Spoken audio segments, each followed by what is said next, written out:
I'm very excited right now. I don't know if you guys are, but I have a new friend here with me, and we're going to talk about some very important things today. And you know, I'm just going to go ahead and call this a fireside chat because I don't know what else to call it. So without further ado, here is Arno Michaelis. Arno Michaelis! Woo! Yeah! Thank you, Kathy Sue. I'm honored and stoked to talk to you. Well, welcome, Arno.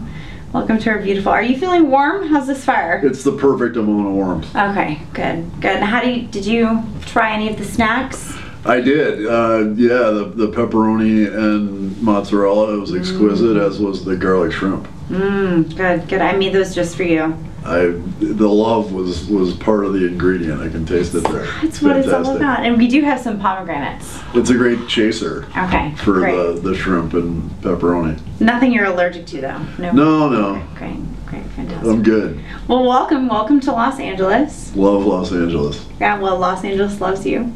Right on. How's your trip been? Fantastic. I got to swim in the ocean today. Yes.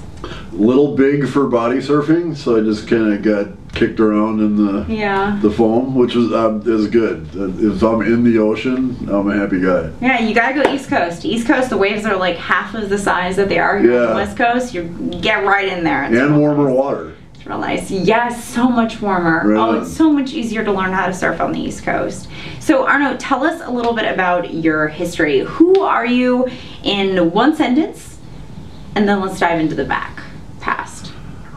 Today I am a speaker and author. I also help to run a program that teaches kids creative service learning as well as global engagement.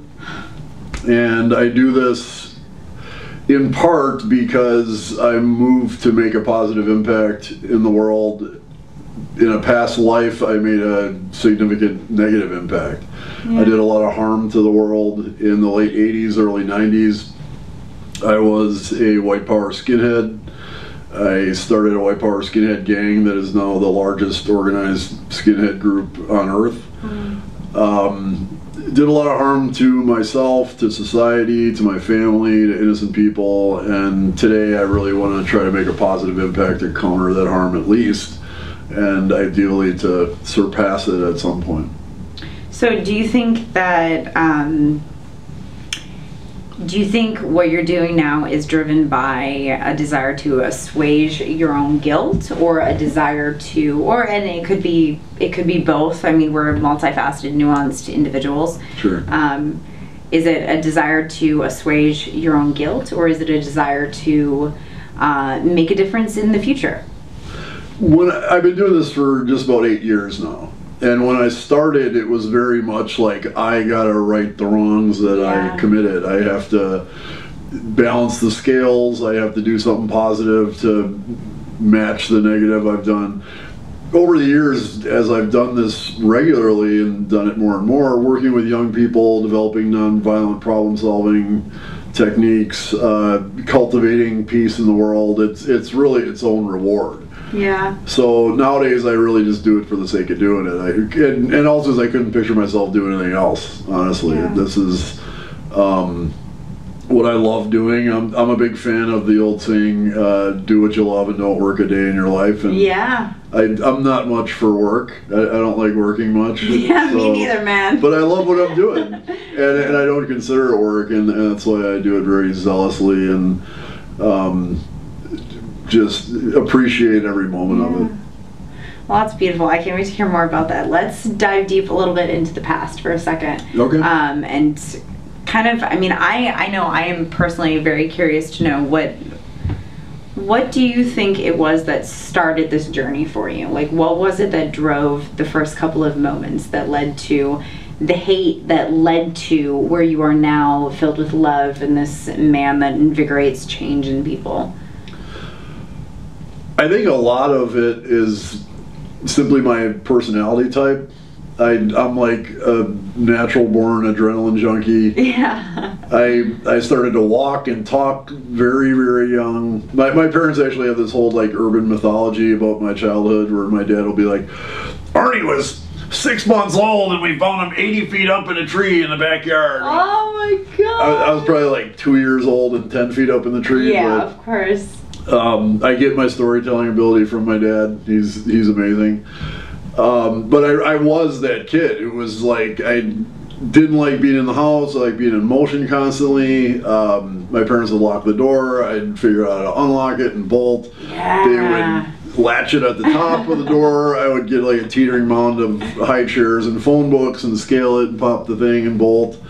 And I've always been like that. My mom once found me standing in the middle of our gas stove with all the burners going. Oh my God. In my Dr. Denim footy pajamas, which were later recalled because of their flammability.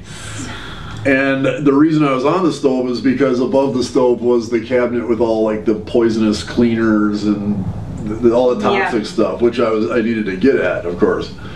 So like that's who I was from day one. So, but while you say these things, all of these things seem like they are potentially problematic or like potentially as dangerous child. But what I see is someone who's a problem solver. Right. I see someone who is curious. I mean, I was doing very similar things. When I was younger, my mom caught me going through all of the bathroom cleaners, and I was like combining them. And she told me that they could make a bomb, and I was like, well, I just want to see what they do. Right. I'm just curious, right? So like, while, you know, some people might see those actions as problematic, chaotic, what does it spell? Right. It also spells potential problem solver and deep with curiosity, so. That was actually part of the equation. Because my pediatrician, my parents would bring me to him and be like, this is what he does. Yeah. And nowadays, 9 out of 10 kids who are like us are medicated into oblivion, and it sucks. Fortunately, it depends how you look at it, fortunately, unfortunately, but my pediatrician, rather than medicating me into oblivion, said, well, he does all this because he's a gifted genius. He's just so brilliant, and you just need to let him go, like let him do whatever he wants to do. And my parents were like, okay, and they honestly just let me run amok. Mm-hmm. I had very little discipline. I was basically like, this world is here for my amusement, and I'm just gonna rock it out to its fullest extent. Yeah. To the point where when my little brother came along, and the best way to kind of illustrate the difference between us was our first words. My first word, which was uttered probably 8 or 9 months, was no. And it was very emphatic, and I would go around and everybody would be like, no, no. Like I would use that left and right to try to like enforce my will on people. Yeah. And my brother didn't make a peep until he was almost 2 years old. Wow. At which point his first words were a perfectly articulated thank you. Oh, no. And he was like this super sweet, quiet little kid, and my parents were actually really worried about him, thinking that he had some like developmental disability, like autism. Because he was such the polar opposite of me. Very off base. My brother's brilliant. He's smarter than I am. So that was an unfounded concern, but like that's how vast the difference was between us. So I was an adrenaline junkie from day one. And working in counterviolent extremism nowadays, I see this pattern over and over again. Yeah. In that the most dangerous violent extremists are typically really smart, can be very charismatic. The adrenaline junkie common thread is there quite often as well. And if you have that mix, and then you add trauma to it, and the trauma isn't processed in a healthy way, that's where the violent extremism happens. So in my case, my trauma was growing up in an alcoholic household. My dad did more drinking than working, and that put a lot of pressure on my mom, who sometimes had to work 2 jobs to keep the lights on and keep food on the table, and my mom was miserable throughout my childhood. I could tell she was miserable, and that hurt me. And instead of being a good kid and being like, hey mom, I'm sorry you're miserable, I love you, how can I help? Like, I just distanced myself from her, I distanced myself from my dad. Well, you didn't know how to process it. I mean, that's a difficult thing to process, to understand alcoholism or any type of alcohol. Oh, absolutely. Yeah. And so it was, that's just how things shook down. And so all this is all like Monday morning quarterbacking, looking back on my life, as of I've course, done hindsight. for a long. I do professionally now. That's my job. Looking back, I do workshops now with adults and young people called Hurt People, Hurt People, which is basically. Wait, say that one more time. Hurt people, hurt people. Wow. And it's basically it's a cultivation of compassion. It's discussing the experience of being hurt or hurting someone else, and in our workshops we do them in discussion pairs with like mindful listening instructions, and they're very powerful. But looking back at my life in that context of hurt people, which is actually not only a workshop theme, but it's a tool that I use like on a daily basis. Anytime I'm going about my day and somebody does something offensive, does something hurtful, to kind of like diffuse my initial response to be like lash out back at them, I just remind myself that hurt people. And then it can, instead of lashing out, it can have me be like, well, what happened to them that made them what are they like going that? through? Exactly. Well, it's reminiscent of the 4 agreements, right? Like Absolutely. it's not always about you. Right. You know, if somebody Right. skips out on you for lunch or whatever. Want to take a second? Let's cut and reroll.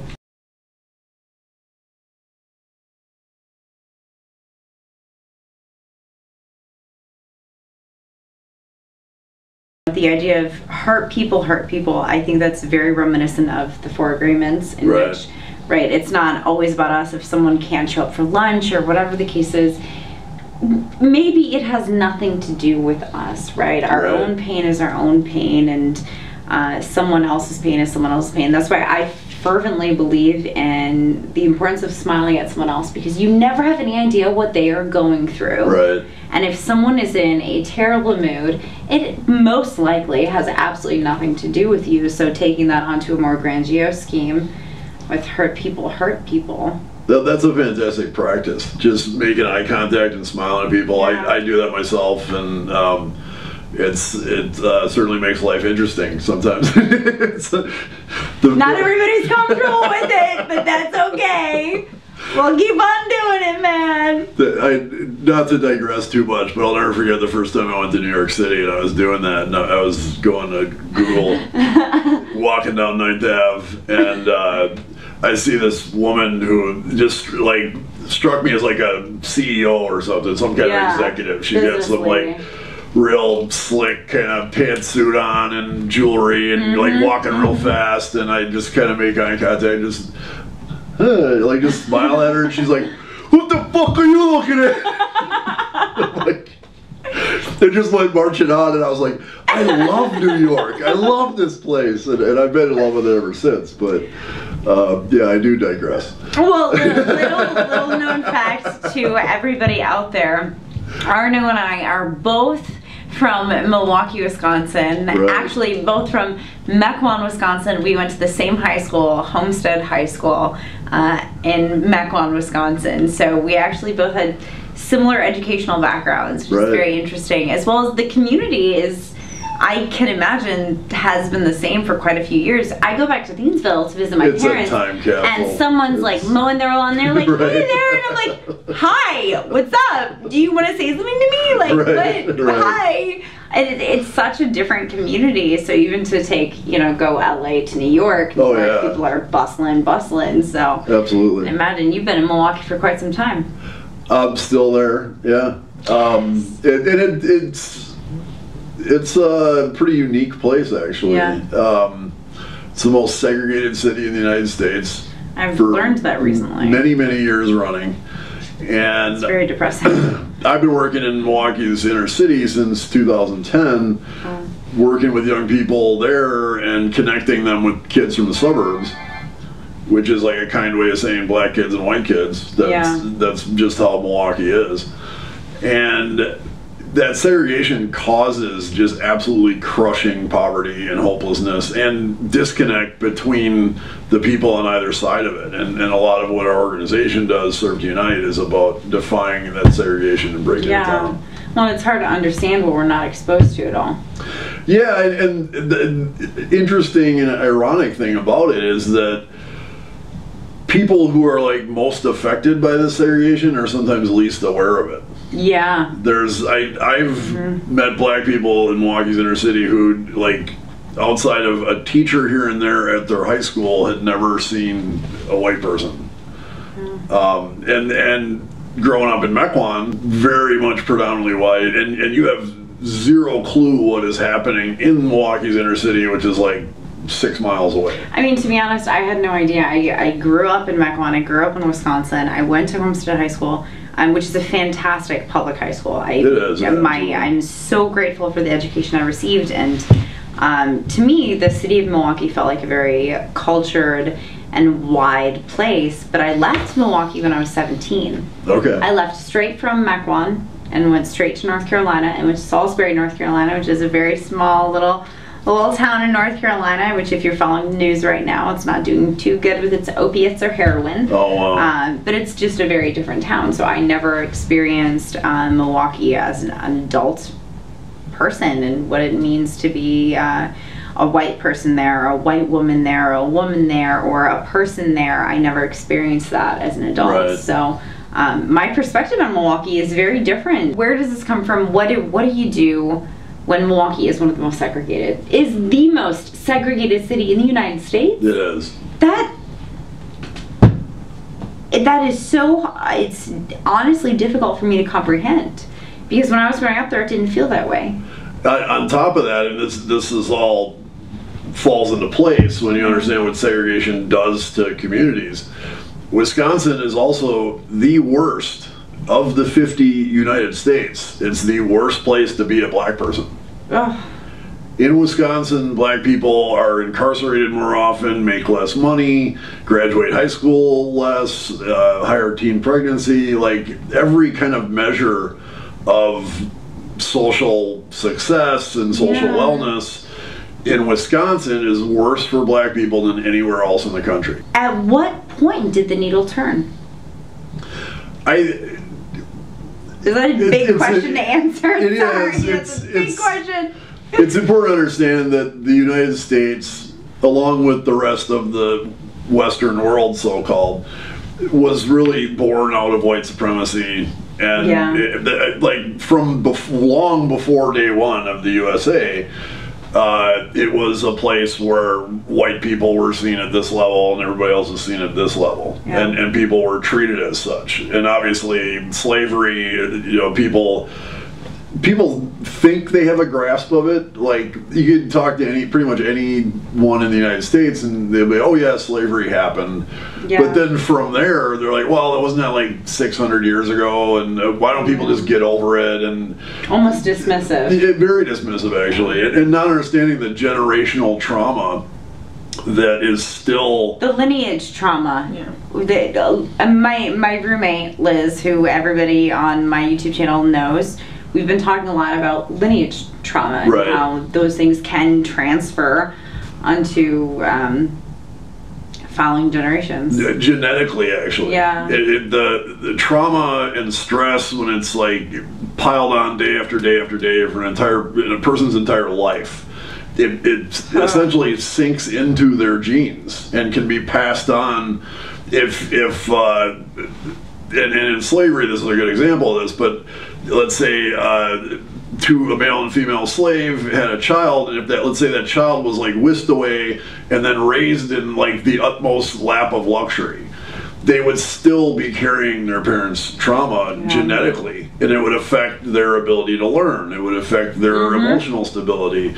There's this a host of physical and intellectual mental issues that a person is subject to when you're born into that generational trauma. It's been exacerbated at certain steps along our country's way. One I've been talking about quite a bit lately, there's nowadays, like, if you're a kid and you're not like harping about white privilege, you're not cool. Like, that's just like how it is nowadays, and it's good and bad, because a lot of people harp about it. They don't really know what it actually means, and they don't really know what to do about it either. You hear a lot of people like, I'm gonna tear down white privilege, I'm gonna destroy it, and it's like, well, no, no one is ever uplifted by tearing other people down. If we're gonna have a means, can we just take a second? Can we just take a second? That was a very important sentence. No one is ever uplifted by tearing others down. That history has proven that just held so much truth. It had to resonate throughout. Well, and it gets lost in the shuffle. It's easy to lose sight of that when somebody is being stepped on and oppressed for generations and generations. It's not. It's easy for me to say no one is uplifted when people are turned down, because I have never been torn down. And there's a lot of people who are kind of like, it's about time white people get torn down. It's about time they get what they're coming to them. And there's, you can't really argue with the righteousness of that. Just like in a fairness sense, sure, you can't argue that. But I also say to people quite often, I'm like, I'm really not interested in taking turns treating each other like shit. I understand it. I would rather teach how we can all live together. Well, and that's the only way that anyone's good. Anyone, whether no matter what side you're on, it's the only way that anyone is going to be able to live peacefully going forward. Yeah. Because the violence harms the perpetrator as well as the victim. Yeah. And no matter how rightful that violence may seem, if you are if there's a violent revolution, it's never going to lead to peace. It's never going to lead to somewhere better. And history has shown that over and over again. Literally repeatedly. Let's take another quick cut break. Great, cut.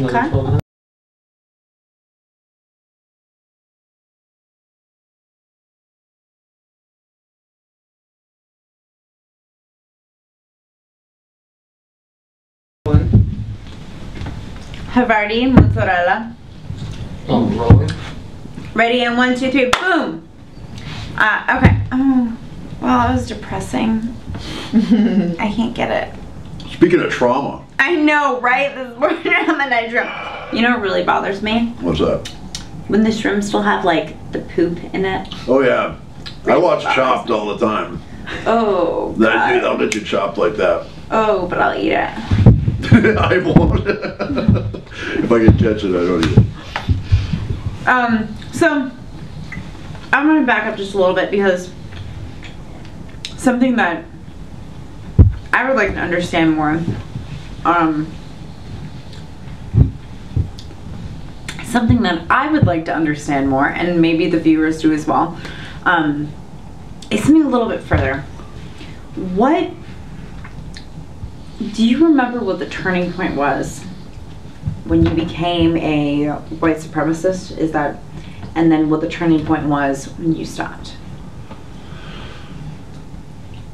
I think my first, like, toe in the water of, like, the militant white supremacist ideology, and I had no idea at the time that this is what was happening, but there was and I grew up with all kinds of Jewish friends. That Mequon being very predominantly white, it's also a lot of Jewish people in there. Yeah, predominantly Jewish, yeah. And I never had any kind of particular problem with Jewish people.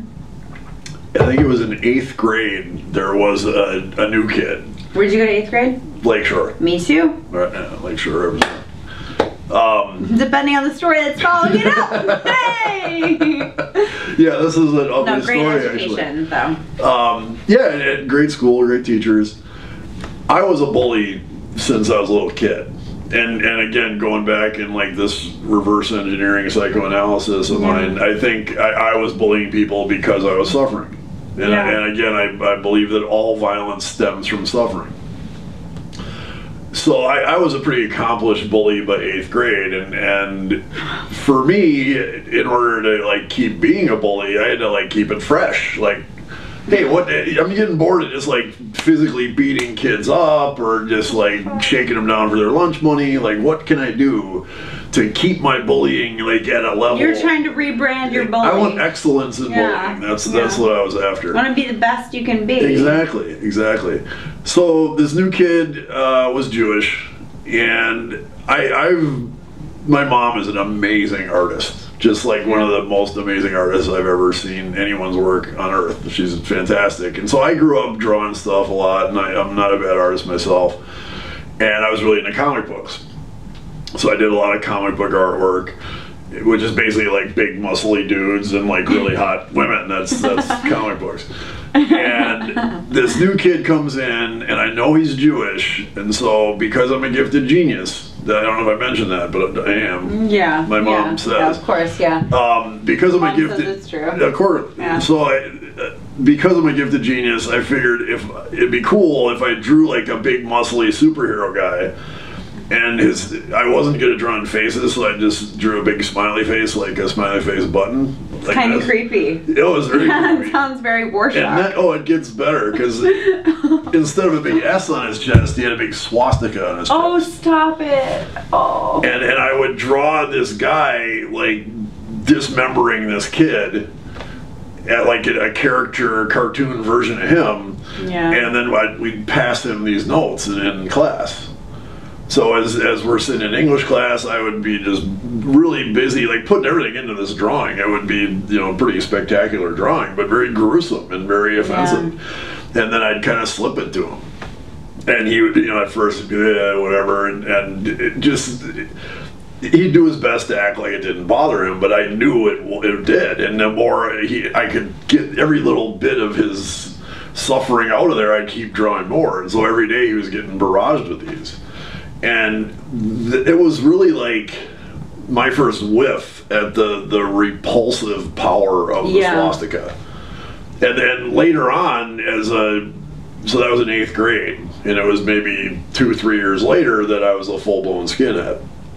So can we back up for just a second? The first time, do you remember the first time you saw a swastika? Like how, what brought that into your mind as such a vivid image to be used as a kid? My dad was really into, like, he still is. My dad's like a certifiable gun nut, and my dad's an awesome guy. I want to say that first and foremost. And as much as he struggled when I was a kid, he's made big transformations in his life, and he's a huge supporter of mine nowadays, and he loves me very much and helps me out a lot. But he's always been really fascinated with, like, guns and military stuff. And when I was a little kid, there was a show called World at War. Okay. And it was basically like all World War II footage. Okay. And it was like a half-hour show, and I think it was on once a week. And my dad was it like a History Channel type of show, a historical context? This was like pre-History Channel, like pre-cable days. Yeah. Was it still in black and white? It was still in black and white, and you couldn't pause it either. Oh no! Yeah, you had to watch the commercials. It was bad. God! Advertising.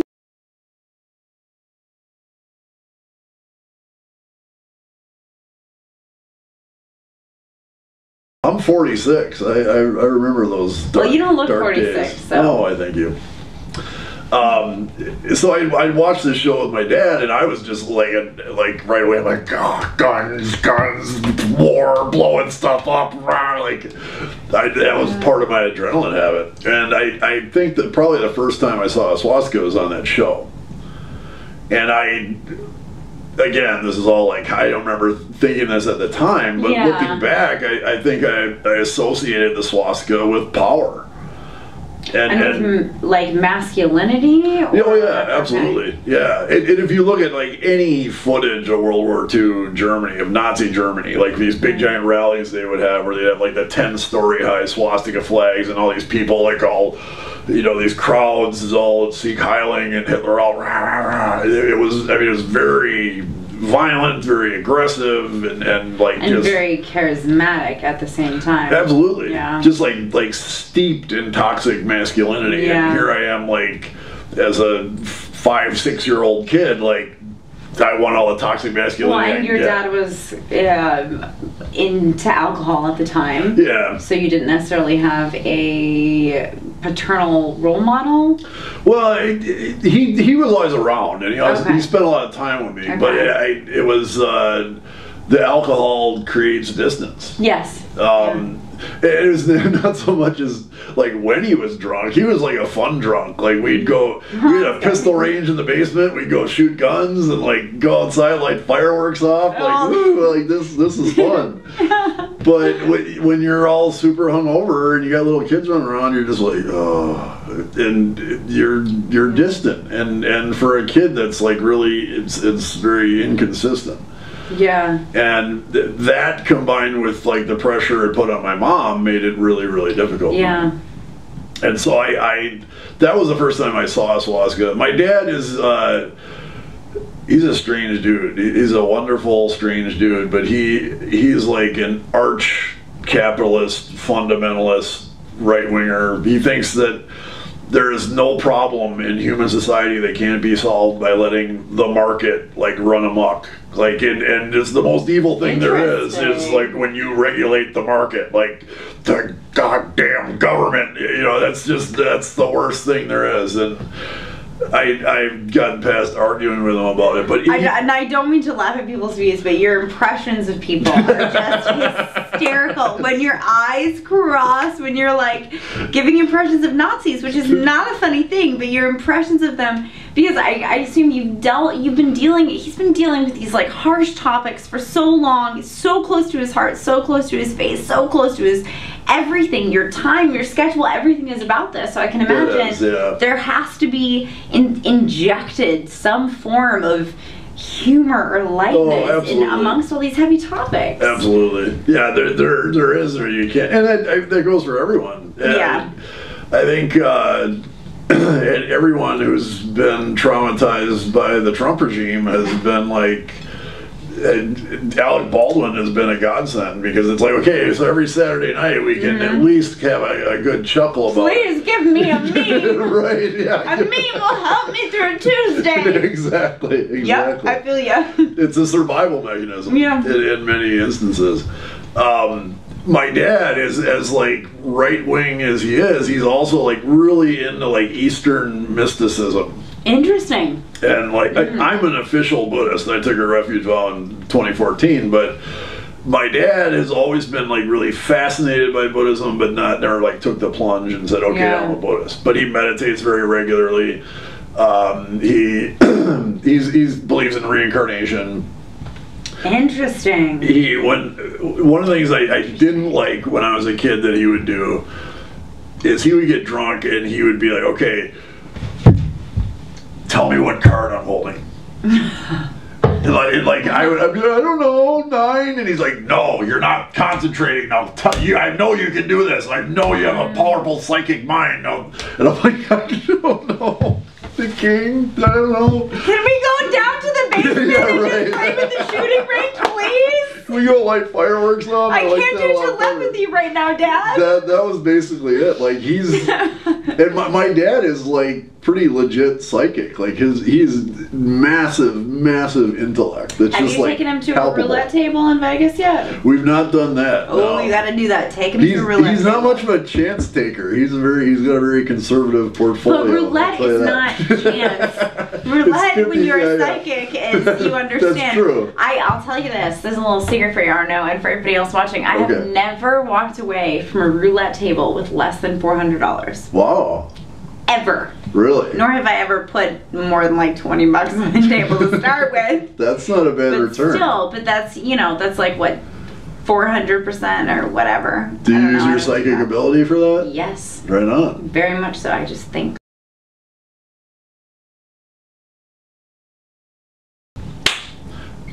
I want to finish the thought of my dad. So he believes in reincarnation, and he swears up and down that when I was 4 years old, I was at a toy store with him, and we're going by the models, and I went like a beeline for the Waffen SS Panzer Tiger tank.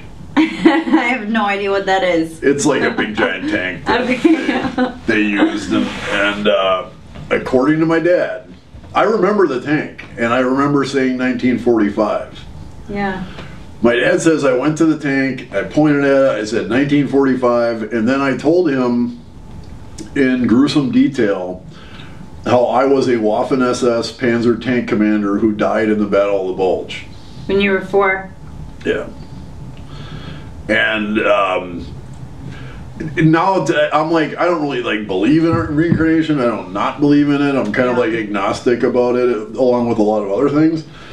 But along the reasoning of reincarnation, it would make a lot of sense if that's who I was, to kind of like pick up where I left off.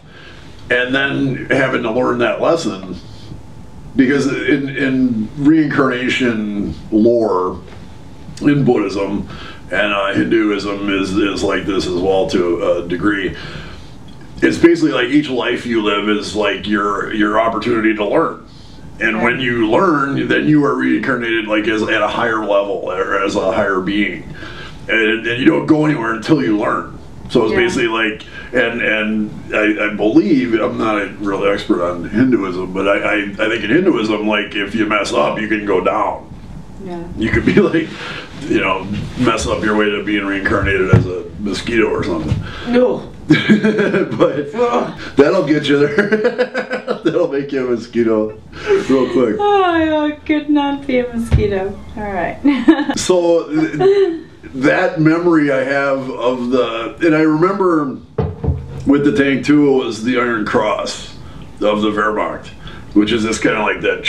It wasn't a swastika, but I remember that symbol very much, and I'm just like, ooh, well, I like that. I like that. Like it that resonated with you. It did. And so on an instinctual level, it sounds like, on something deeper than just, oh, I enjoy the color blue, I enjoy the color green. It's no, I'm familiar with this. This is a home type of feeling. I do. I've done a bit of graphic design for the past 20 years or so, and I still do it. And in design, like that's what a good logo does.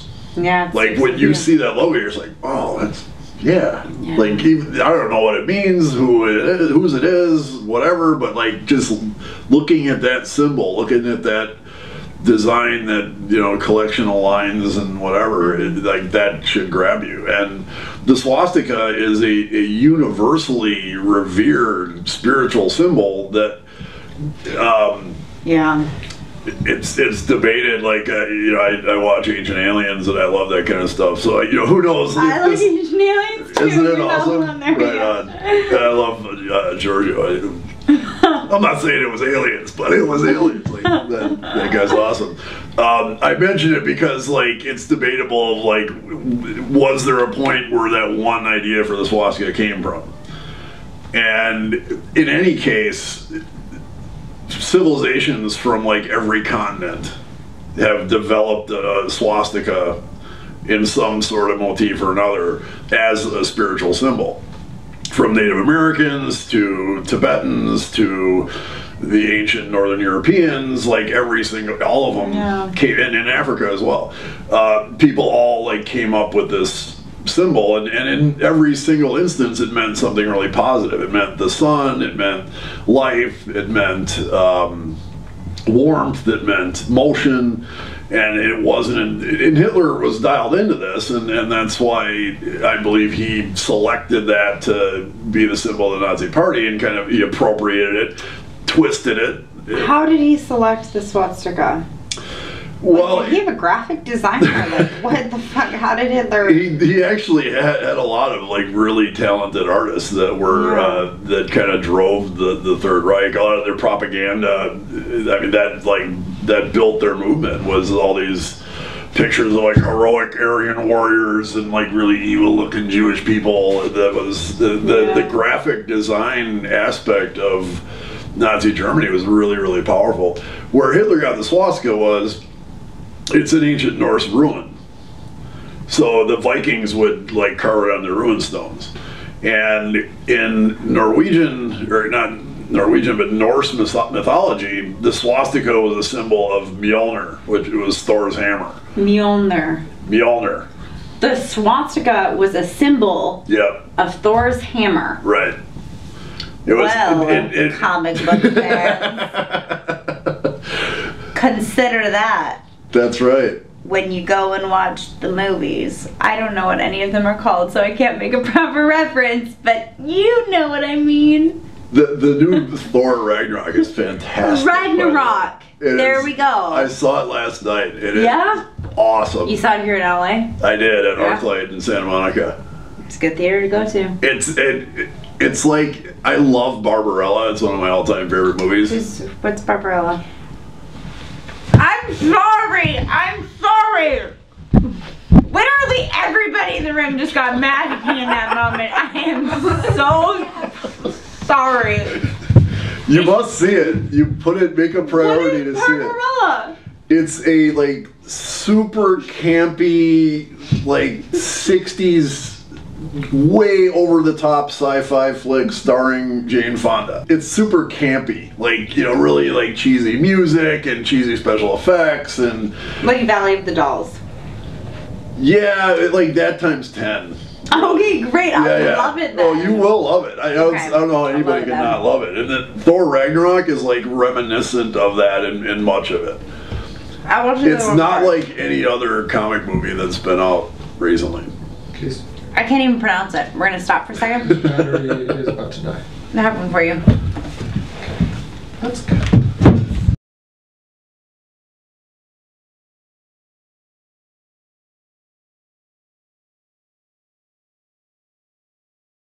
Recording now? That is different every single time. Cool. That's how you know I've had enough cocktail sauce. Haven't even touched it yet. Cheers. Cheers. Please don't drink it. Please don't. I'll do it if you do it. No, I'm not gonna. I'm going to now. Okay. Did you do it? Did you do it? Not really. Okay. I was in. Like in my heart. Like I was in. Yeah. So I'm with you. Okay. Okay, so let's back up just a little bit. So 8th grade, first time you see the swastika, we spoke about your father a little bit, about guns, about the kid you made fun of with the cartoons, all that sort of stuff. At what point did you realize you and Christian had started a movement? No, with Christian. Okay. Christian, I did know him back then. Okay. But he didn't. I was in quite a bit before he was.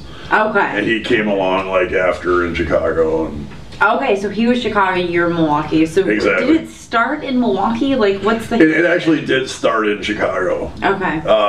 To my knowledge, one of the first white power skinhead crews in the United States was the Chicago area, the Chicago area skinheads. Okay. AKA Cash.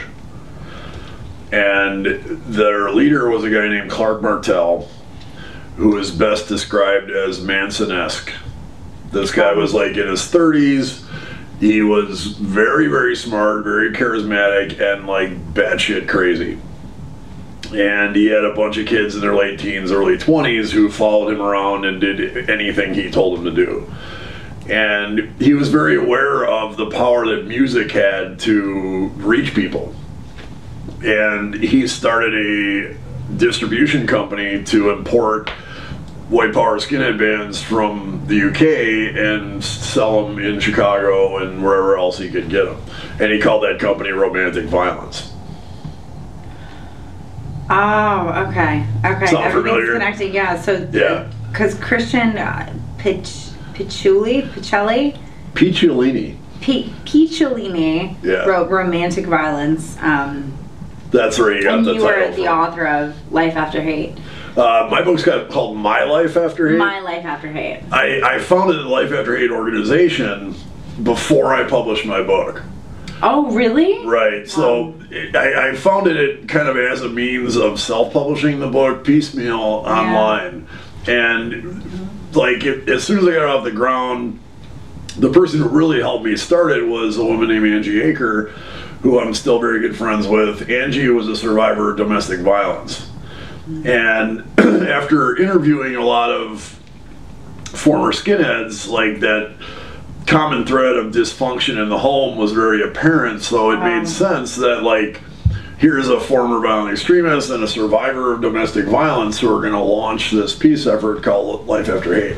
That's beautiful. And then so we launched Life After Hate in January of 10, and I published My Life After Hate in November of 10 on my daughter's 18th birthday. And that's where I'm kind of like, okay, so Life After Hate already is here. It's already getting a lot of traction, a lot of inertia, and it was kind of, I felt kind of uncreative, but I'm like, well, this is my life after hate. Yeah. And so they did kind of go hand in hand. Can we, and please stop me if it's too far, Can we talk a little bit about what you experienced when you were in the white supremacist area, when you were doing the things, how you felt when these were happening, and what it was that instituted a type of change within you? I'm an alcoholic as well as a former violent extremist, and a really good parallel is the parallel between like substance abuse and violent extremism, in the sense where I drank profusely for 20 years, and I can't drink responsibly. I quit drinking in 2004. I haven't had a drop since. I don't miss it. Along the way, I've done a ton of drugs. I've never been addicted to any other drug but alcohol. And I know from my own alcoholism, like the first time I drank when I was 14, like, oh, this is crazy, and that's how it was, kind of triple sec. Yeah, exactly. Yeah. Look how many shots of tequila can I do? You know, just stupid, ridiculous stuff. And every single alcoholic I've known in my life, which there's tons of them on both sides of my family, as well as a ton of people I know from working in the peace building field. There's a lot of tie-ins to recovery, so I know a lot of people, a lot of 12-step programs, that I've done a lot of reading and listening to people who've been addicted to heroin, addicted to crack, addicted to meth. And a common thread for all those addictions is also kind of sums up the experience of violent extremism, which is like the first time you do it, it's this big rush, and you're like, whoa, yeah, you want to do it again just because it was such a rush. And then 5 years later, 10 years later, you're like, I hate this. I hate this shit. I despise it, but I can't live without it. I hate who I am while I am on it. I hate how I treat people while I'm with this substance or belief, ideology. Exactly. So my beginning in the white power skinhead days in 1987 was very much like, it was just kind of a logical next step. It was the Adrenaline Junkie. It was the kid climbing up and trying to get all the bathroom cleaners stuff to the top of the bathroom. It was, I want more, what can I explode with? It has to keep escalating. Yeah. When I do this talk with kids, I often use the analogy of a roller coaster. Like the first time you go on a roller coaster, you're like, whoa, oh, as you're going up, you're like, oh, the suspense is building, you don't know when it's going to go down, then it does, and you're like, whoa, and then whoa, and maybe you go on a corkscrew or something, it's this huge rush. If you go on that same roller coaster 10 times, like, aside from possibly losing your lunch, it gets boring. You're like, oh, okay, woo. It's just not a thrill anymore. Yeah. So you got to find a bigger, faster, crazier roller coaster.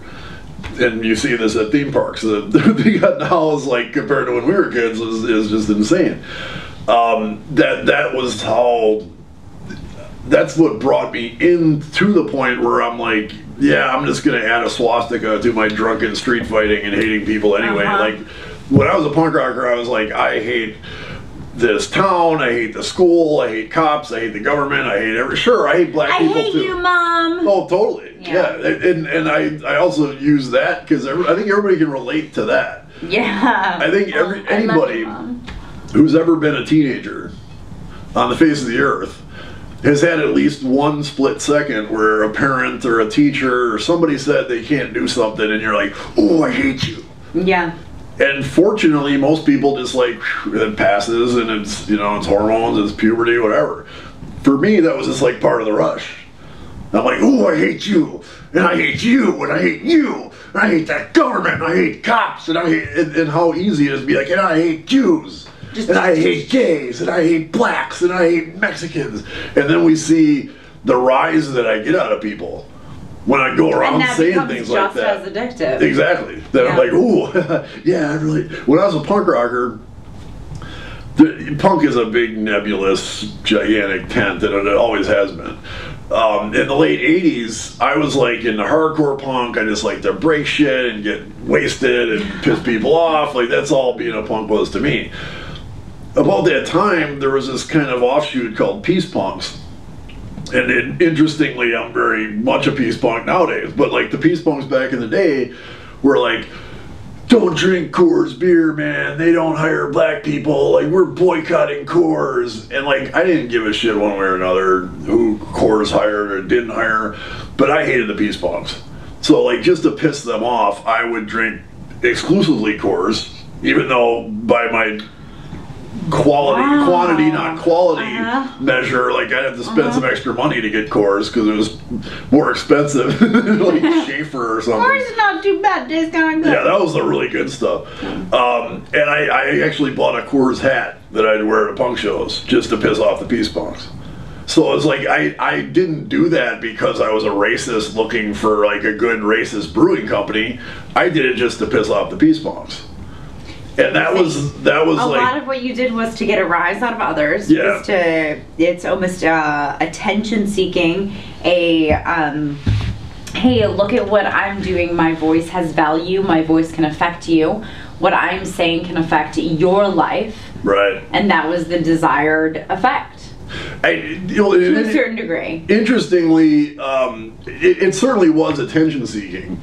But I would need to point out that from day one, I had a ton of attention on me. Like everybody was. More? I wanted negative attention. I wanted people to fear me. I wanted people to, and I think this goes back to when I was a kid. As I was growing up, and everybody's like, "Oh, he's so wonderful. He's so gifted. Oh, look at him! Look at him like breaking stuff. He's so smart." Like every time I heard that from people, I'd be like. Again, looking back, I think I was feeling like I'm wonderful, huh? Actually, I'm not wonderful. And if I'm horrible. And if you don't believe me, watch what I'm going to do to this kid. And then we'll see if you think I'm wonderful or not. Like that was a lot of like my motivation was to prove that I was not wonderful. And in fact, I was horrible. So let's dig a little bit deeper even past that then. If that's motivation, why would you want to disprove that?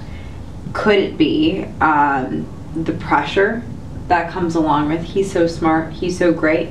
You're like folding under the pressure. Yeah. Because you're folding under the pressure, you're like, no, I'm not. Don't put those expectations on me. Don't outline me to be a trophy child because I am not. And if I destroy your ability to think that I am, then you will expect less of me and therefore be happier when I am destroying things. When I stop destroying things, it'll make you happier, right? Right. Yeah, you'll be happy when you're begging for mercy. Expectations. Yeah. There was absolutely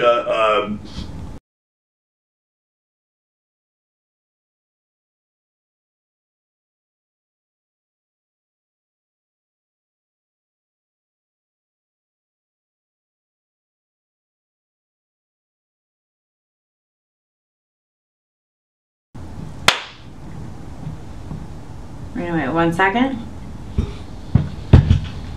Alrighty then, I'm gonna repeat my question one more time. So, Arno, what I'm curious from you, I don't know. You know, Homestead was a fantastic high school specifically for the English language, but I'm still not too good at it.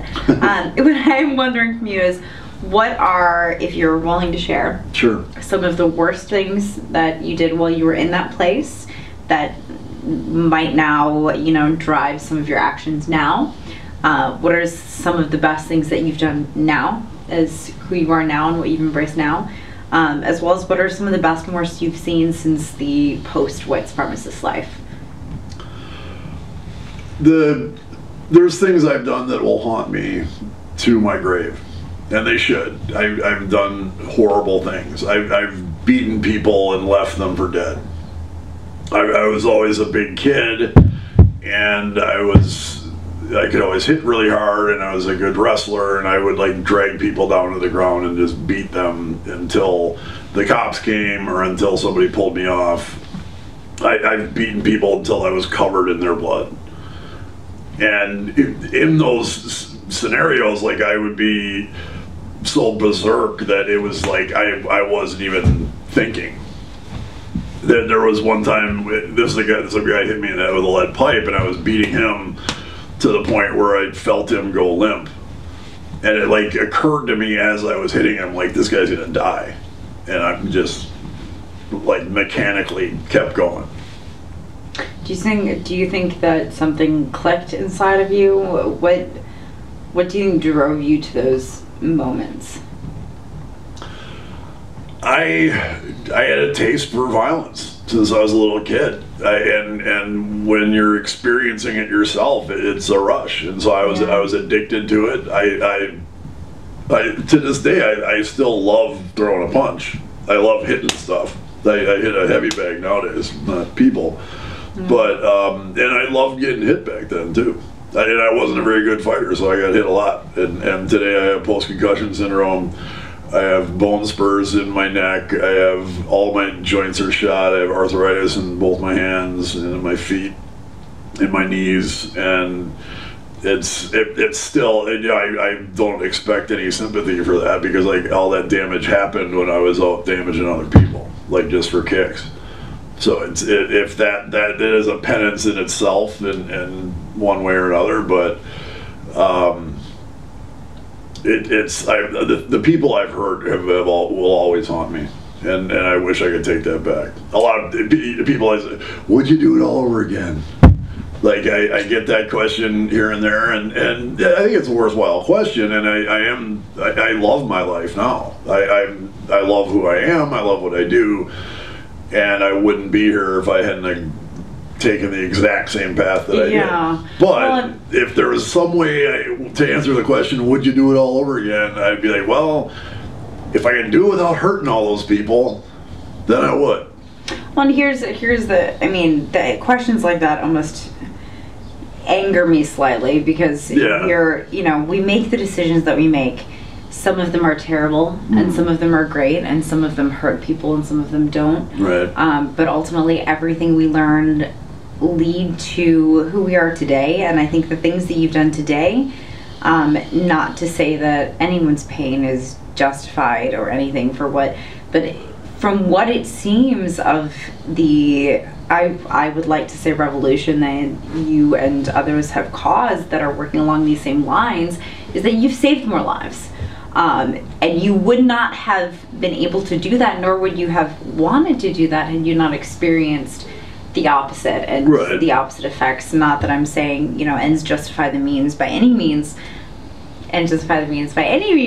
but I think we all go through something for some reason, and I always find it pointless when people say a completely hypothetical question, right? It's like, well, if you were 26 when Trump became president, would you have voted for? Doesn't matter. Literally doesn't matter. What matters is, okay, this is the life you've experienced, and where you are now is that you have created grandiose change.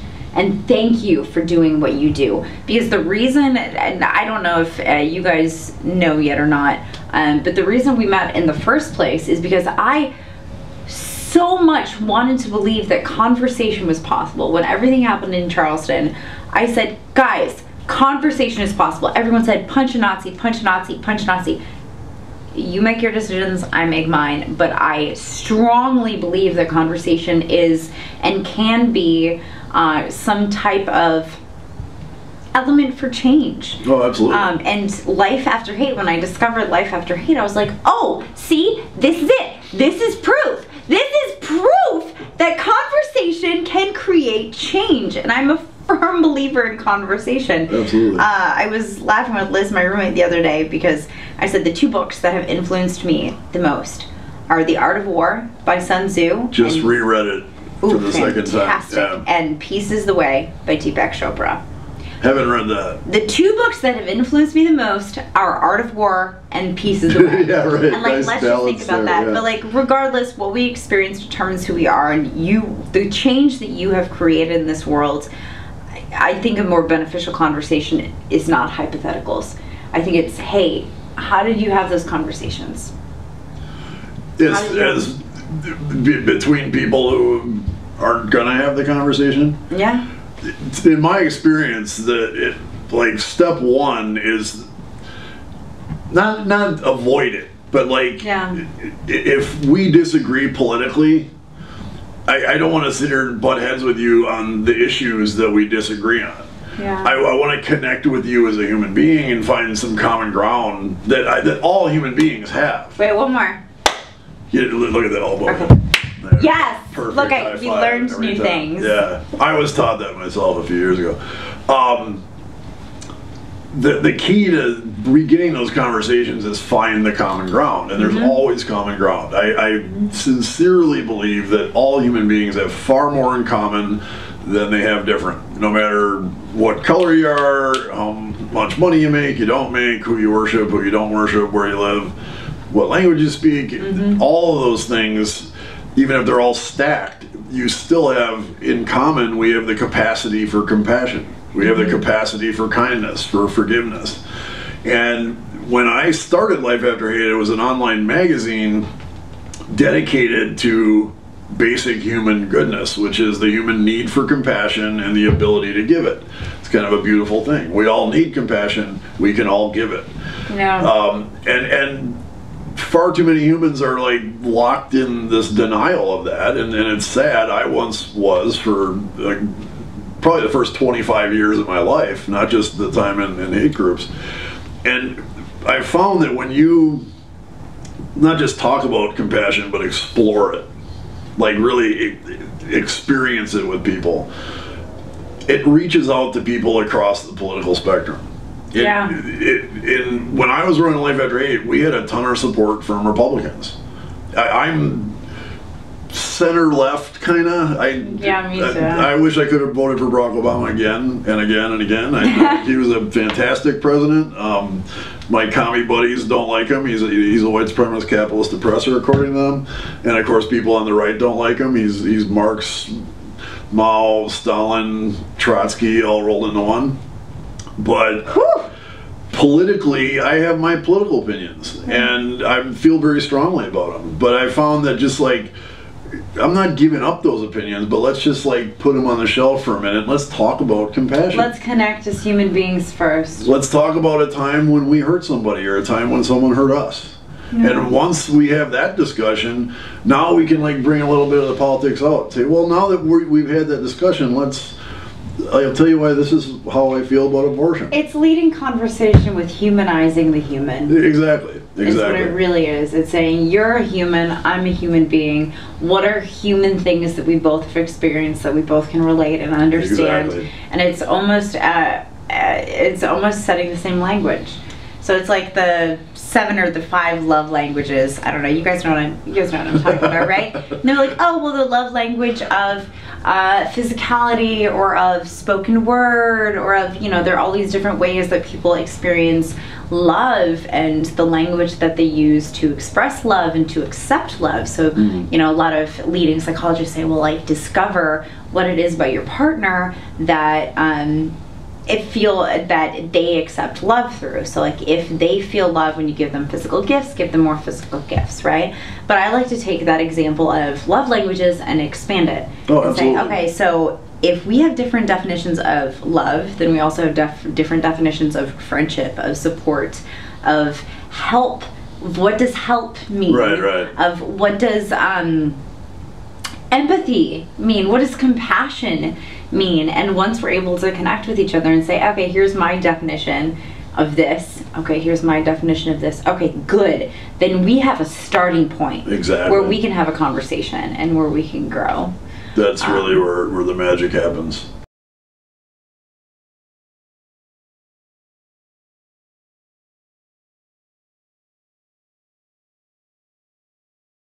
You have a blog? I have a blog at mylifeafterhate.com, which is starting to get populated with more contemporary writings. I wrote a bit about Charlottesville called How to Smash Neo-Nazi Events that I really want to get out there. It's talking about how to effectively counter those type of things and make sure they don't happen anymore, and it's all right there. I invite people to read it and comment and let me know what they think. Do you have any insight you'd like to share with us right now before we read the article? Because we will read the article. Everyone read the article. I will share it in the description below. Make sure you click on it, share it with your friends. Spread the word. In brief, it's win in the marketplace of ideas. So the narrative of white supremacy is that multiculturalism doesn't work, diversity is a plague, it's horrible, and that people of diverse backgrounds cannot get along together. Oh, that makes me want to throw up. So if there's a rally trying to make those points, instead of like shouting back at them or even singing Kumbaya and having signs about what hateful bigots they are, instead, across the street, so in close proximity but not in their face, organize a fun, awesome event that like demonstrates how amazing diversity is. Like a bouncy castle. A bouncy castle as part of a cultural folk fair, maybe, where everybody's like, hey, this is how we prepare, this is our favorite meal. What's your favorite meal? Or this is music from Syria. This is music from South America. This is music from Scotland. Like, bring it, all these diverse elements of humanity together in like a beautiful mosaic and just like blow it up and have a great time. You'll dwarf the attendance of the neo-Nazi rally. So, you know. Yeah, no, it seems to always do that, right? That's dwarfed anyway, but while you're doing this, you pick a cause that everyone can get behind. Like adoption. Adoption. Which tends to be a rather bipartisan issue, in case you guys didn't know. Excellent example. Adoption's fantastic. We help homeless veterans in Wisconsin. Oh, I just put out the fire. Another cause that I think has a really broad appeal. So as these guys are saying diversity doesn't work and it's a plague, over here you have a diversity engine that raises $50,000 for adoption awareness. And while you're doing that, you draw all the media away from the boneheads and don't even acknowledge their presence. But do acknowledge that what you're doing is a diverse, cooperative effort, and this is what we can accomplish, and we're not terrified of each other. Yeah, and that's the point about how the way that you beat neo-Nazis is not to physically beat them. That serves their purpose. Any kind of aggression that you reflect of theirs, it makes them stronger. Yeah. No one was ever going to beat the Nazi out of me. And I got beat up as often as I beat anyone else up. And it never made me one bit less violent. What changed my life was people who refused to be subject to my hostility and instead treated me with kindness. And this counter method for neo-Nazi rallies is kind of along that same line. Well, I absolutely love that. I think that's absolutely fantastic. Whenever I've gotten into arguments with people on Facebook where they've said things like, listen, if you're not against punching Nazis, then what are you against, or whatever? And I'm like, listen, if my dad is a Nazi and I'm a 4-year-old and I don't understand what Nazism is, and someone kills my dad or someone hurts my dad, right, all I'm going to understand is that my dad was hurt by someone. So when that someone is labeled, it furthers propaganda for Nazi culture. Approach. It furthers hate. It furthers the cycle of it. I'm going to be mad at that person for hurting my dad. Absolutely. Not happy with that person for hurting a Nazi. Exactly. I have no comprehension of what Nazism is. I'm a 4-year-old kid. So to me, violence just continues the cycle. It does, absolutely. And there has to come a point. There has to come a point, and the only way where there will ever come a point is if we attempt conversation. Well, and I think people don't think what true defiance is. They don't think what true resistance is. I work with a man named Pardeep Kalika. His father was murdered by a skinhead who was part of the gang that I helped to start. And with Pardeep, we defy hate and violence, like the kind that took his father's life, by getting young people together from 2nd grade through college to come together and work on projects that better their communities, work side by side, seeing each other as human beings, loving each other, caring for each other, and that's defiance. That defies hate and violence. When you want to come, hate and violence like this, you want to punch them in the face, that doesn't defy them. You want to resist hate and violence, resist it by not submitting to it. Exactly. Resist it by giving love, by assisting each other, by being there for one another. Yes. Okay, so I have so many more questions for you. Right. I could ask you questions for hours and hours and hours. But before I do, I want to make sure that we catch this. where can everybody find you again, and what can they expect from you coming out into the future? How can they be involved with what you are doing, and do you allow people to reach out to you, and if so, how and where? Absolutely. I'm all over Facebook. I actually, working with young people, it's like a professional tool of mine. I love a good cat video like anybody else, and I'll post some of them sometimes, and some pictures of delicious food like this. It's true, I've seen it. Yeah, you can attest to this. But I also use it to do a lot of organizing and to highlight the work that the young people that we serve do, and I think that's really important. So the organization I work with is called Serve to Unite, and the URL is serve2unite with the number 2.org. Really invite people to visit the site, see the amazing stuff our young people do, visit our Facebook page. Sharing the content that our young people create is huge. Great. And it's easy. It really amplifies their voice. Like any other nonprofit, we're running on a shoestring budget, so any kind of financial support is always a huge asset for us. Well, we'll see what we can do to change that. So it helps us reach more schools, more young people. It helps us scale our program when we do that. Personally, I have a blog at mylifeafterhate.com, which I mentioned. You can find a link to my book there called My Life After Hate. That's also available on Amazon. And I have an upcoming book coming up with Pardeep Kalika, co-authored by a brilliant woman named Robin Gabby Fisher, who is a Pulitzer Prize winning journalist and New York Times best-selling author.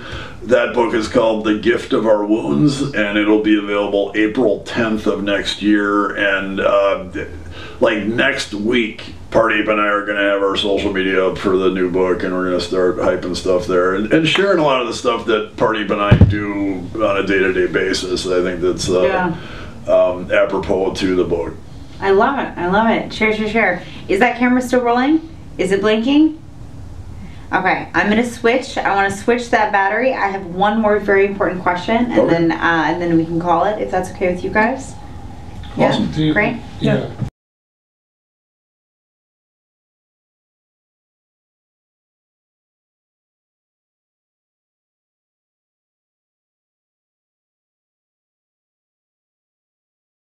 One, two, three. There we go. Alright guys, so something that's very important to me that I'm really excited to be sharing with you guys is Fireside, a civil discourse show where we're going to be having very difficult conversations right here in my house, or maybe not in my house, maybe in other studios. But I'm very excited about that, and part of why I'm very excited about that is to amplify the idea that conversation is very important, and that conversation can lead to action, it can lead to change, it can lead to forgiveness and patience and understanding and collaboration and teamwork and all of these other amazing things that I really hope for this world. And honestly, where we are right now, maybe Fireside, the civil discourse show, can teach Congress a thing or two about conversation leading to action. But without further ado, Arno, before we finish tonight, I do want to ask you, where are some examples of conversations that you've seen, that you've experienced with your own eyes, that have led to maybe someone not being a white supremacist anymore, or you understand? Last year, I spent the bulk of the year working on an ill-fated TV show for A&E that was going to be called Generation KKK. And it was then it was going to be called Escaping the KKK, because Generation KKK wasn't clear enough that the show was about people getting out of the Klan. Yeah. The premise of the show was myself and two other hosts would go and help people through the process of leaving the Ku Klux Klan, and ideally kind of rehumanizing them, bringing them back to society.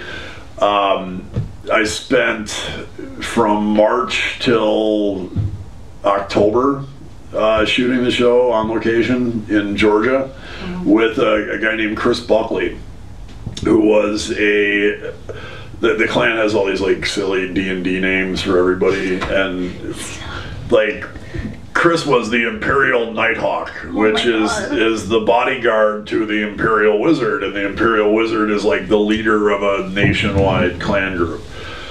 And when I first met Chris, I was I'm a confident dude, and I'm like, I ain't worried about him. I got this. Yeah. But it had been a long time since I had been in front of anybody in the movement. Like, this is not what I do on a normal basis. I usually work with kids of all different backgrounds and do peace building stuff. So when I met Chris, he was super hostile, and he's, I cuss like a sailor, that don't bother me, but he's cussing, and he's like shooting out racial slurs left and right, and that does bother me. It bothers me on all kinds of levels. It bothers me because it sucks to stare my old self in the face. And just like, that was you, that's how you acted. That mirror is terrifying. It is. That sucks. And it sucks most of all because I have friends in my life who are of every possible ethnicity, sexual orientation, gender identity, and I love them dearly, and they love me. And when this guy is letting N-bombs fly and F-bombs, like, he's talking about people I love. It's your old self and your new self both hate it. Exactly. Yeah. Exactly. Wow. So and for the first 25 years of my life, my response to any type of conflict was a fist. So, like, it's a very scary noise, by the way. You have a very big fist. Yeah, I wanted. Oh my God. I wanted to use it on him. It took all of my inner peace to not do that, as much as I wanted to, and I really was able to reason with myself, not only because it's the wrong thing to do, but because I know that tactically it's a bad move. Yeah. I'm not going to bludgeon him out of the clan. That's just going to make him more angry, Exactly. more divisive, more filled with more propaganda. It's going to turn to his entire family and say, look at what this guy did to me because of who I am. Oh, and we have to fight back. Who sent the guy here? Who sent him here? Conspiracy. Who controls TV? The liberal media. Oh, well, and the Jews, of course. Oh, the They're Jews. all Jews. I'm sorry. So, like, I don't understand the KKK yet. It would have been the Jews sending this big race traitor thug to go and jump him. It just would have been horrible in all kinds of levels. So instead of hitting him, I just kind of let it all brush by me, and I just withstood the storm, and I drew on every bit of my meditation practice and studying the Dharma and everything I know about peace building and my inner peace, and I just kept bringing it back, and I'm like, dude, I'm here to talk to you because your wife is concerned about her husband. She's concerned about the father of her children. She's concerned about the future of her family because of what you're doing. And I'm here to offer my assistance. I'm here because I care about you. I care about your wife. I care about your kids. And I want to help you guys change your life for the better. And then he, Obama, FEMA camps, and I kept bringing it right back. Your impressions, dude, are just there. That was him. Obama, FEMA camps, I kept bringing it back to why I'm there, which distilled is because I care about him. And he left the clan. He not only left the clan, but he got his Imperial Wizard to leave the clan. His Imperial Wizard was the nephew of a guy named Robert Shelton, who led the biggest resurgence of the clan since Reconstruction back in the 60s. So this is like a pedigreed, storied clan group of over 300 people in Georgia that no longer exists because of conversation rather than confrontation. And that's what that show was about. The rest of the show, we shot 8 episodes, was me bringing Chris back to humanity, which included a trip to LA where Chris and I visited Homeboy Industries. What's Homeboy Industries? How could you? Oh, I'm sorry. I'm sorry.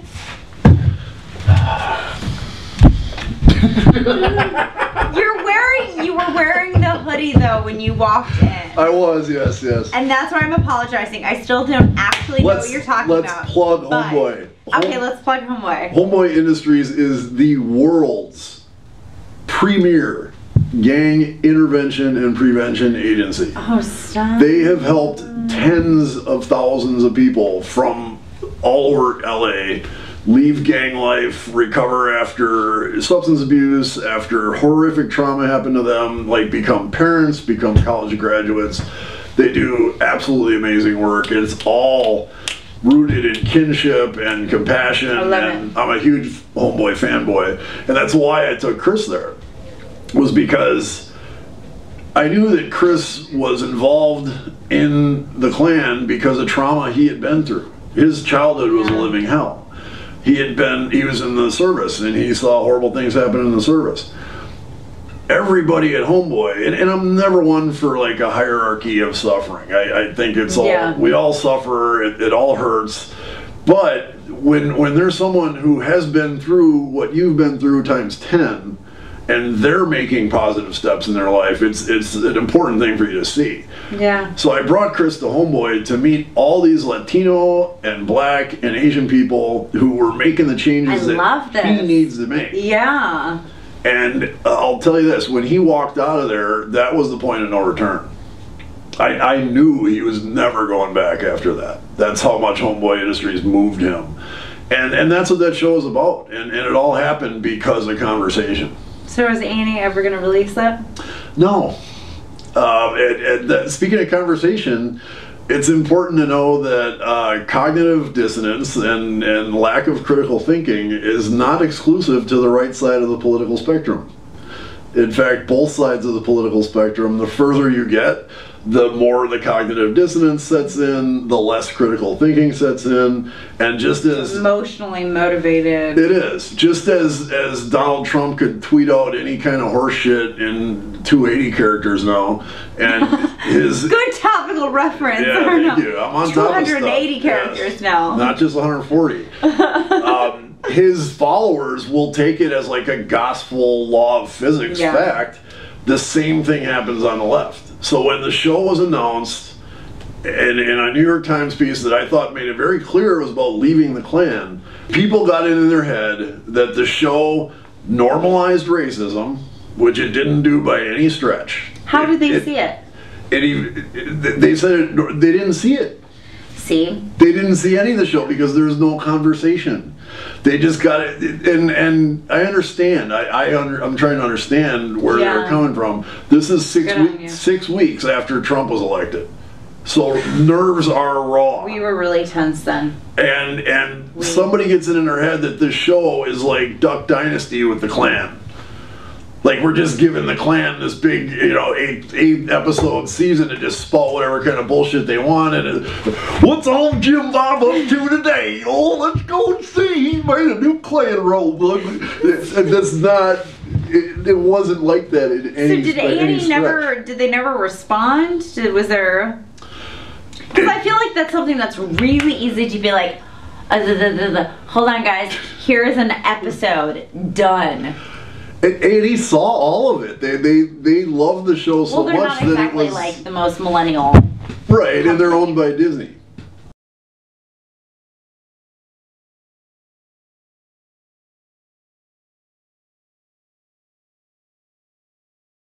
You have to clap too, Casey. Yeah.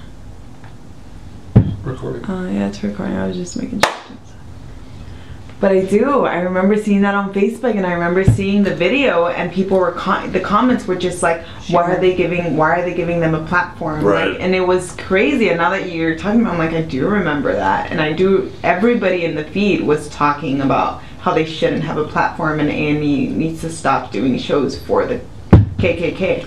Well, that's what it gets conflated to, as Par's cousin is like super plugged into that crowd, and she at Christmas, like the show got canceled on Christmas Eve. Like, oh, Merry Christmas, great. Christmas Day, Par's cousin came up to him because he didn't have nothing to do with it, but he knew all about it because I was telling him about it. His cousin comes up to me and goes, "Did you hear Annie gave the Klan $1.5 million?" Like, what? Like, so it obviously got conflated. Right, like Annie, okay, Ku Klux Klan, 1 and 500,000 million, like.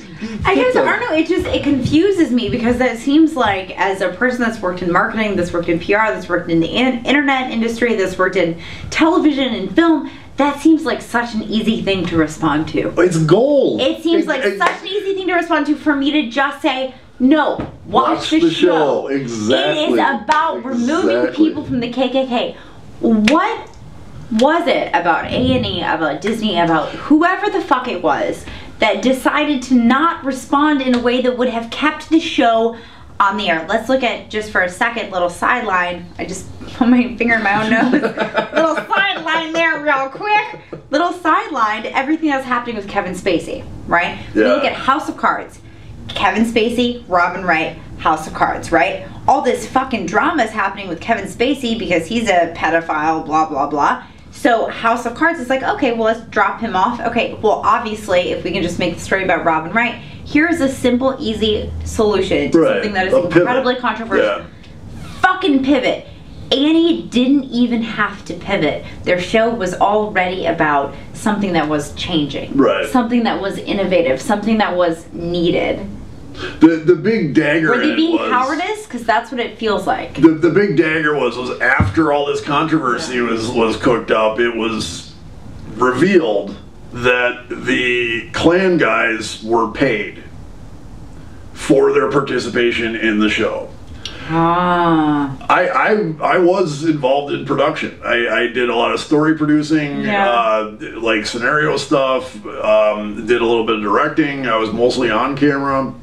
I was not involved in that aspect of the production. So I don't know who was paid, I don't know how much they were paid. I can tell you how much I was paid. And without saying the exact figure, I'll tell you this, my agent told me not to take it because it was insulting and it would have devalued me for other television projects. But you took it because the messaging was important. I took it because the theme was important to me. That's why I took it. And I will bet you that the guys got paid less than I did by quite a bit. Members? Yes. Okay. And the people, if anybody was paid, it was like individuals paid for their time. Well, and to be completely honest, I work in entertainment. Yeah. Appearance fees are not uncommon. Right. Even right. if you disagree with someone. Well, and sometimes you're just paying for fucking time. When you got a on-location crew of 13 people moving into your house for a day, like that day's shot. You're not going to work. You're not doing anything else. Yeah. I have absolutely zero ethical issues whether you're KKK or not with that situation and with people being paid like that. Now the other thing that came up, there's this. It just made it so easy to spin. It did. Yeah. And it did get spun. There's like some muckraker journalist who does give the Klan a platform. I think his name is Nate Thayer. Right? Oh, sorry, Nate Fair. Thayer. That was a joke. Did anybody get that joke? And it just, like, I was so wrapped up in her. Nice one. Good job. This guy, like, had written a bunch of articles just being like, okay, say what you want to say, Klansman. Like he wasn't challenging them, he wasn't holding them to scrutiny, he was literally giving them a platform. And on the show, like I said, there was me and two other guys who were leading people out of the Klan. I worked with Chris. The other two guys each had a guy they worked with. Those two guys did not leave. So you had two Klansmen who were like unrepentant and did not want the show aired. Nate Thayer got a hold of them. And now, according to them, everything's contrived. Oh, they paid us to do this. Why they didn't want the show aired? Because it did not normalize racism, because it destroyed the Klan. It didn't give the message it made them that look they horrible. To give. Exactly. Yeah. The reason why the Klan members didn't want the show aired, they saw just on the trailer. They didn't see I saw the first two episodes. They saw just the trailer, and they did just from the trailer they didn't want it to air. Are those first two episodes released anywhere? No. And ever will? The last I heard about it was the executive in charge of A&E, along with the board, have said this will never air. How much did it cost to make that show? I don't know an exact figure. I would imagine it was probably somewhere from like 1.5 to 2 million. 1.5. This was an eight episode on location. Well, to be honest, in the terms of Hollywood it's money, not a lot. 1.5 to 2 million ain't shit. Right. A&E.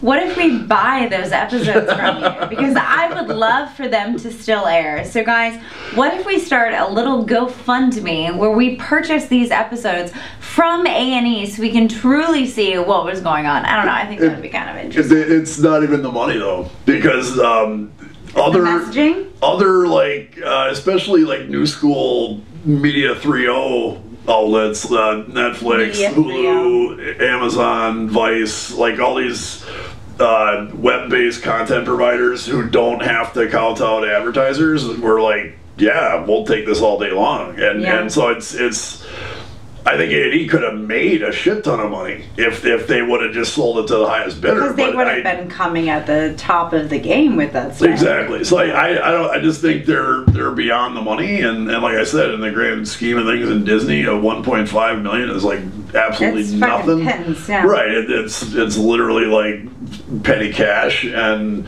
it's easier for them to just write it off than to take the risk to have it air even on Netflix with it be like, oh, wasn't that the show that A&E did originally? Like that, they don't want that to happen even.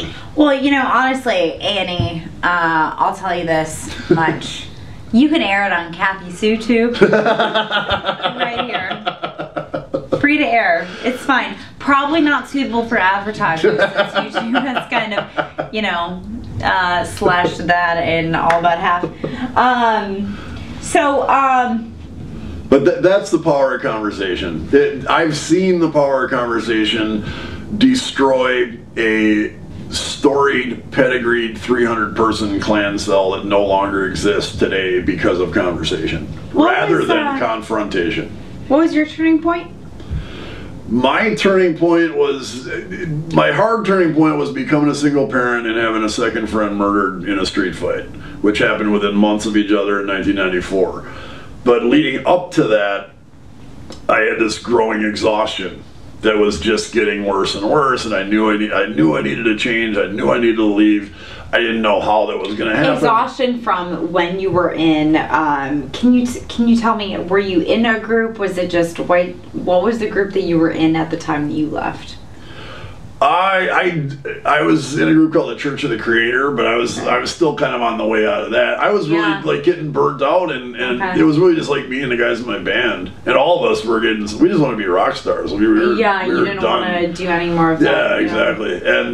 But I just didn't know how or what was going to happen. But the thing that exhausted me most was when people I claimed to hate treated me with kindness. And I was very fortunate that happened over and over again during the 7-year period, from people like a Jewish boss, a lesbian supervisor, Black and Latino coworkers, all refused to be subject to my hostility and instead demonstrated for me what is best about being a human being.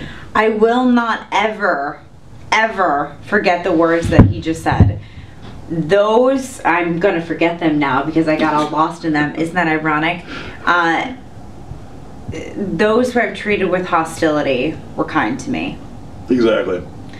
Those who I treated with hostility were kind to me. So that reminds me of someone that you've actually recently posted on Facebook, Daryl Davis. Yeah. Daryl Davis has gone up to Klan members and said, "Why do you hate me? Just, you know, you don't even know me. Why do you hate me?" His approach to the KKK has been so reasonable and so logical and so, dare I say it, unemotional, that it has caused, the last video I saw that actually you posted was him saying that he has changed over 200 people from KKK. That's directly. Or no, directly was 60 to 100, indirectly was over 200. He has like 50-something Klan robes that have been given to him. As people quit the Klan, they said, "I would rather be your friend than be in a Ku Klux Klan. Here's my robe."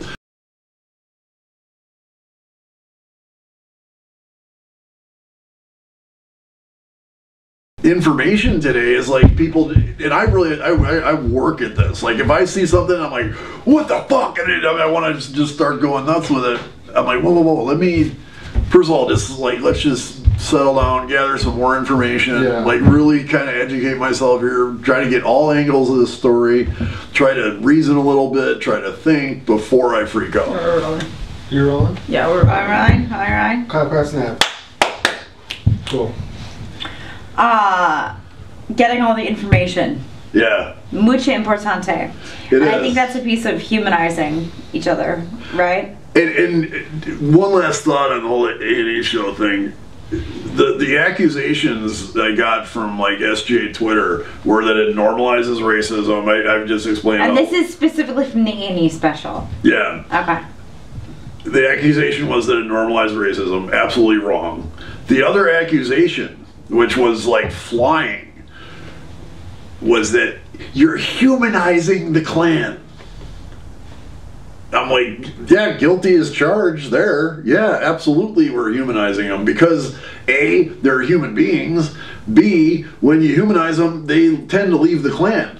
And that's what destroys the Klan. So yeah, I'll humanize the feel Klan heard. all day long. And therefore feel listened to, and therefore feel... What do you think it is about that enables them to leave the Klan? Like psychologically, sociologically speaking, what is it about simply listening to someone? Going back to hurt people hurt people. People in the Klan, people in neo-Nazi groups, people who in Antifa, people, in any kind of, people in the so-called Islamic State, any of these people who are out there doing heinous shit that are really like offensive to broad scopes of people, they're doing it because they're hurting. They're doing it because they're suffering. Yeah. And when you humanize someone, you are bearing witness to their suffering. Yeah. I've come to understand that suffering demands witness. And that we are going to bear witness to suffering one way or another. If you don't do it through compassion, it will be through aggression. That's a fact. That is a law of physics, pretty much. If somebody's suffering and you turn a blind eye to it, it will turn into aggression very, very quickly. And that's why there were riots in Ferguson and riots in Milwaukee and riots in Baltimore and riots in all these other places, because you have entire demographics of people that are like crammed into these atrocious living conditions, and they are suffering, and they've been suffering for generations, and nobody seems to give a shit. That's why riots happen. That's what Dr. King meant when he said riots are the voice of the unheard. And that's what your average Joe white guy does not understand. He doesn't understand that no one's been bearing witness to that suffering, therefore here's the aggression. It's the same thing with these guys in the Klan. They're suffering, and if you don't bear witness to it with compassion, you will bear witness to it through aggression. And in a beautiful way, the compassion is what diffuses the aggression.